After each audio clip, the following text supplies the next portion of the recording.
كانت مفاوضات طبيعة الحال يعني، خاصة بعد الجمع العام الأخير اللي كان فيها الشجار والسب إلى غير ذلك. فترجمت الأمور إلى أن فوزي الأقجع سيكون هو من سيشكل المكتب الجامعي ب...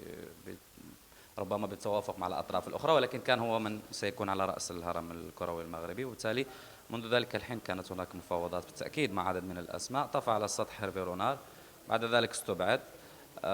دخل على خط أدفوكات تراباتوني، عدد من الأسماء، تروسي حتى هو كان مطروح، وبعد ذلك من المدربين الوطنيين بدو الزاكي. ولكن مسألة تعاقد بشكل رسمي لا أعتقد، لأنه ليس ببعيد. يعني قبل يومين في التلفزيون الهولندي في أحد القنوات صرح أدفوكات بأن هناك مفاوضات مع الجامعة الملكية، وبأنه سيحدد مصيره بعد أيام قليلة، ولم يقل بأنه قد قام بتوقيع العقد. إن كنا نمارس الهوائية والعشوائية ربما في التسيير الرياضي حين يتعلق الأمر بالمدربين الأجانب لا مكان لها، لأنهم يحترمون أنفسهم، أنديتهم، وأيضا التعاقدات التي لابد أن تكون رسمية.